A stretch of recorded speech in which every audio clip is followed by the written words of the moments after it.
Marking 1 year of the BioE3, that is Biotechnology for Economy, Environment and Employment Policy, Department of Biotechnology launched BioE3 Challenge for Youth and the country's first National Biofoundry Network on 27th of August 2025 at National Media Centre, New Delhi, in the gracious presence of Honourable Union Minister of Science and Technology, Dr. Jitendra Singh. Dr. Alka Sharma, Senior Advisor DBT, said, "Today we are gathered here not only to celebrate 1 year of launch of BioE3 policy, but also to recognize the sincere efforts and significant contributions from all the stakeholders. They are policymakers, startups, entrepreneurs, industries, scientists, and researchers from various national institutions, IITs, and senior officials from central and state governments. They all have worked together to bring the vision of BioE3 to action. You all would agree that over the past 12 months, the BioE3 policy has served as a catalyst for facilitating inclusive growth in the biotech sector through a strategic roadmap for developing affordable and indigenous bio-based products and technologies. Echoing the Honourable Prime Minister's clarion call from the Red Fort on 15th August this year, the unique feature of today's event is the launch of BioE3 Challenge for Youth and also first Biofoundry Network. Dr. Jitendra Kumar, Managing Director, BIRAC, shared insights on the future course of the BioE3 policy. First of all, I wish you a very happy Ganesh Chaturthi, and it is such a fortunate coincidence that we are launching a BioE3 Challenge for Youth and launching first National Biofoundry Network today on this auspicious occasion. This is the first time a policy of Government of India is set to stir the masses and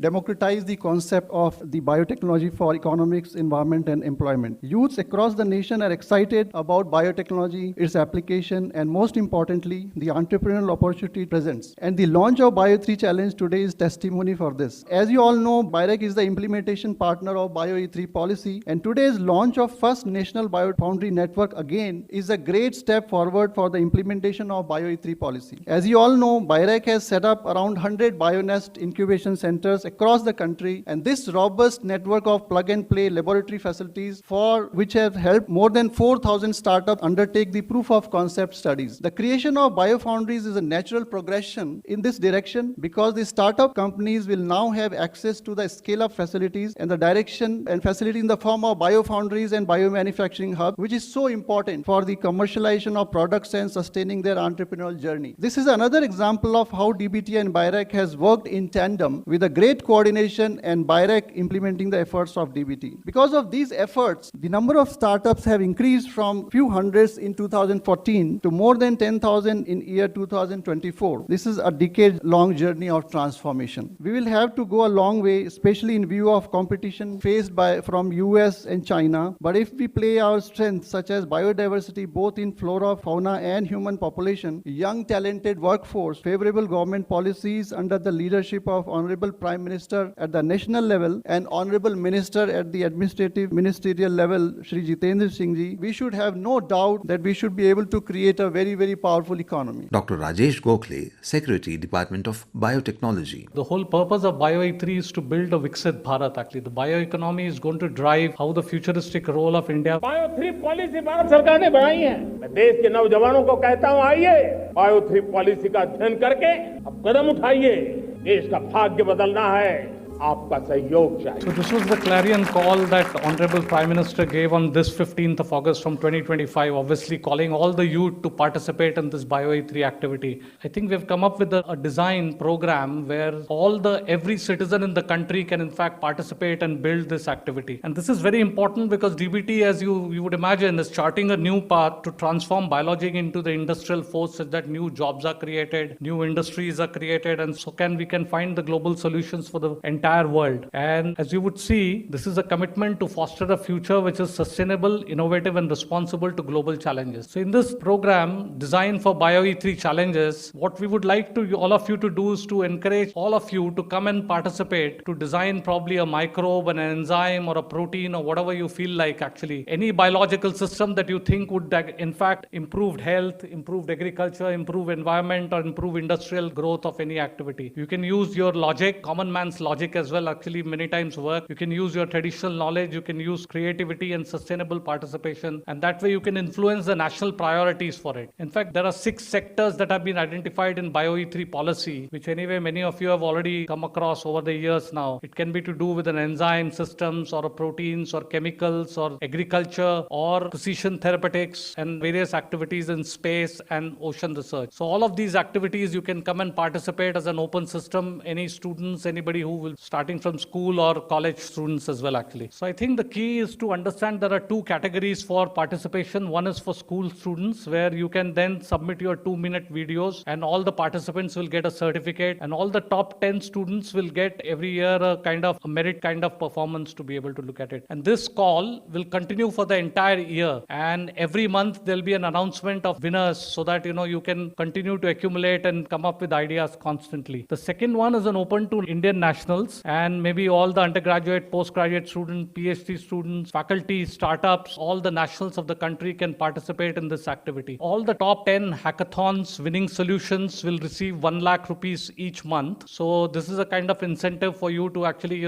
try and come up with plans and ideas. I think there'll be close to about full 1 year of program. Every month we will announce a call, and every month there'll be an announcement of the Hackathon Challenge Awards actually. And this will be allow you to also take it to the next generation of activities. So, you can see what you can really contribute. If you really want to shape the future of the country, this is a chance to come up with ideas and give the ideas. This is a youth-driven challenge. The various recognitions you will get because we are also giving you an opportunity to take this to a prototype or to the next generation activities. There are a variety of networking opportunities you can get. You can work in the labs, you can work with students, you can interact with various industry partners. It also has an impactful to an action so that you can have design BioE3 is likely to be implemented in a different ways. And finally, you do a national service actually, which all of us are very keen to do. Basically, you try and solve complex problems, difficult challenges of the country that country aspires for you to really look at from the point of your knowledge and your, whatever you can come up with actually. Once you come up with an idea and submit this whole idea to a purpose after the announcement, we will provide you the facilities and infrastructure of all the BRIC institutions that are all across the country actually. And you can go and work there. They will provide you facilities, they will provide you infrastructure, and for next 2 years. And therefore you have a chance to interact with science, work in the labs, create networks for yourself. And at the same time, BIRAC will provide you access to the bioincubators, which are about close to 96 of them all across the country. And BIRAC will also provide you a seed grant on the submission of proposal, about 10 lakhs of seed grant, followed up with the 15 lakh grant, which will be a milestone-based activity. So you can see the hackathon solutions, we will try to take it to the prototype, to the next level of activities where the biofoundries that we are announcing today can do the scale-up activities across the country. So this is a kind of end-to-end solution what we are trying to talk about. And therefore, this will provide an opportunity to every citizen in the country, and young at heart, young at all the energy, that wobbling energy that everybody has in this country, can in fact bring out their best to really make this happen as the best future of the country's future. Finally, I think the whole world design is really define real needs, evidence first, sustainability to design, integration, whereas digital and various other platforms you can integrate in your own smart ways, go to the market policy and net positive impact. That's the whole purpose of this, the design for BioE3 there. And I think this will empower grassroots innovators, develop scalable solutions for Bharat's sustainable, equitable and self-reliant activity. And I really think that this is an opportunity for you to participate in the big journey that our nation is looking at for the Viksit Bharat. So can you be the one who can take the trailblazer for the Viksit Bharat? Professor Ajay Kumar Sood, Principal Scientific Advisor to the Government of India, said, Now we have seen that in the last few years, it's very, very clear that biology is no longer a subject in textbooks as it used to be in my times, but it is also becoming a very powerful tool to shape the future of India and its youth. And through BioE3, India has taken a strategic step towards building a green, clean and prosperous nation. And this vision actually goes beyond economic growth because it creates an Atmanirbhar Bharat by using biotechnology to address a large number of areas such as public health, protecting the environment and fighting climate change. Now, for young Indians for which this hackathon is meant, you will all realize that biology, along with the contemporary tools like artificial general intelligence, these are emerging as a gateway to meaningful careers that blend science, innovation and sustainability. Now, in today's world, we all realize that the boundaries between disciplines are fading. Biology biology is not the one which used to be almost 50 years back. It is now converging with engineering, architecture and space science and creating exciting opportunities in all these combined areas for innovation. For example, this biophilic design, which brings nature into urban spaces, again, which has become very popular, is helping to build smart cities that are more resilient to pollution and climate change. Features like green roofs we are seeing and vertical gardens, they not only make our cities beautiful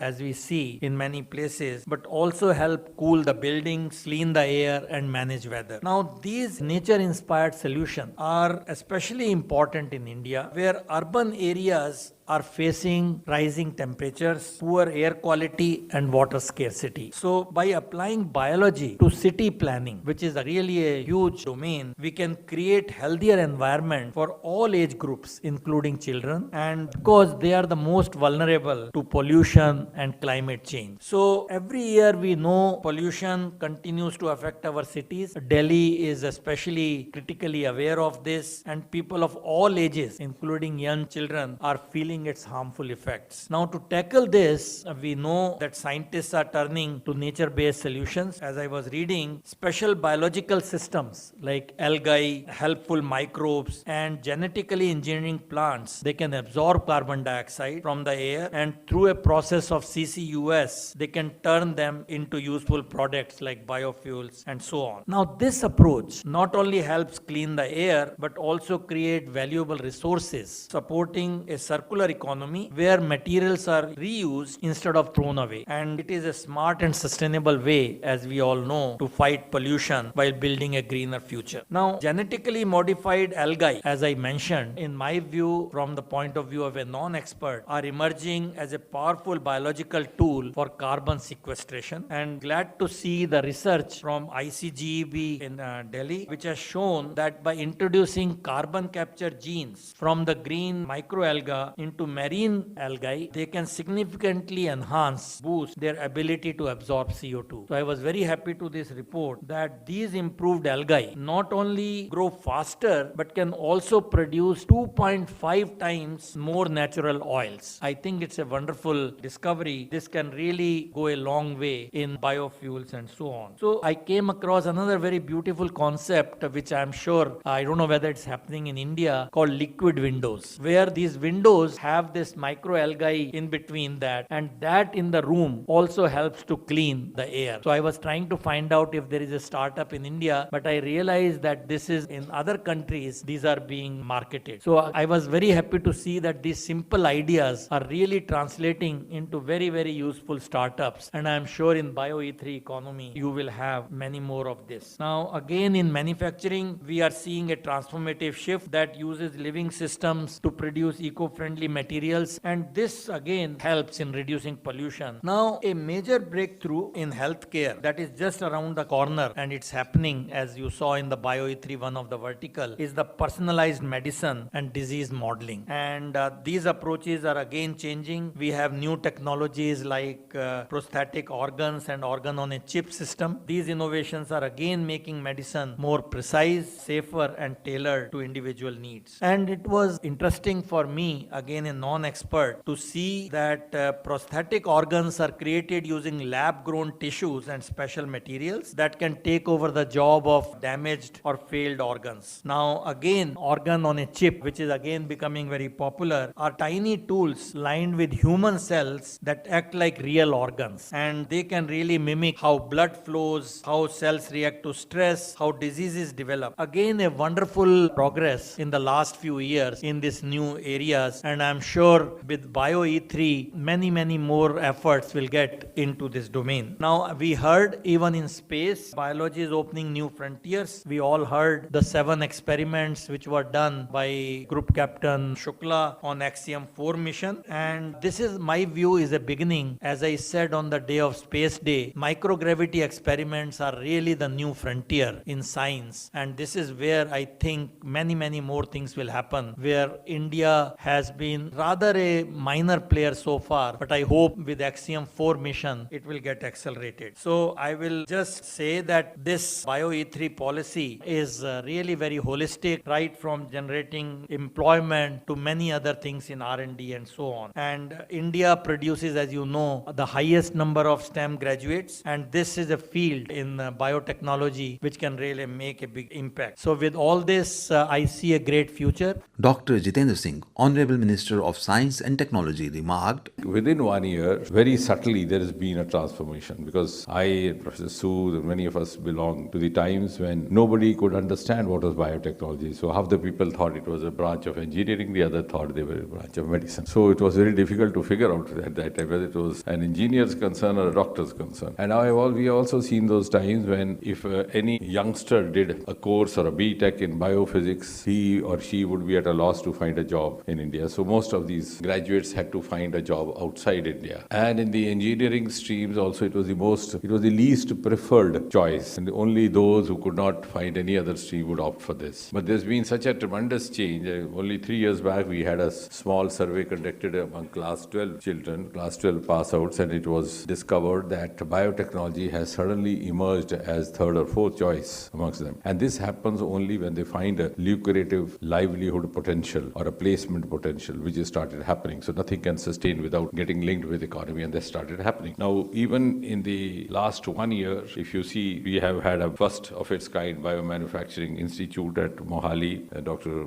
Parik is there, and I owe another visit also to you. And we also launched the DBT, BIRAC, Mulankar, bio-enablers. Then the bio-AI hubs have been launched. The BioE cells have been sought to be created in each of the states. Assam and Gujarat were among the first. And we were also among the first to have signed a formal MOU between the Department of Biotechnology and Department of Space. Because as Professor Sood was mentioning, most of these experiments conducted by Shubhashu on board the Axiom were created and developed by the Department of Biotechnology. And in fact, these were the experiments which were actually meant to be conducted by a biotechnologist, but we couldn't have sent him up the space. So someday we might. So I said we should have, because in fact I was telling Shubhashu also, I said what you did was in fact a biotechnologist's job, but I must appreciate you that you proved to be a good learner and a big perfection. But next time when one of you goes up, we'll be trying to train a biotechnologist to do that. And also, we may also have a space physician, like sports medicine was hardly a preferred branch about 3 decades ago. And it was rather would be a butt of joke, but now they are most highly paid professionals. So we have very futuristically moved in that direction. And I'm glad that it is also because of the futuristic approach of the Prime Minister that we could get this policy passed, because normally the political dispensations are not very favorably inclined to this heavily scientifically loaded cabinet notes. And Rajesh had to make a series of presentations that the Honourable Prime Minister himself then explained to his colleagues that look, at today it might not sound very relevant, but tomorrow, of course, because that's precisely we try to submit before him, that tomorrow we would at least be counted among the early birds or the early initiators amongst the countries, because virtually every area is going to be biotechnology driven. As Professor Sood was saying, the personalized prescriptions are very soon. 2 patients suffering from same disease may have a different prescription depending on their genetic profile, their environment, milieu. So 2 persons of diabetics, similar by all parameters, clinical and biochemical, would have us. Going to be very fascinating times to come. Similarly, the prosthesis, as he was mentioning, we might have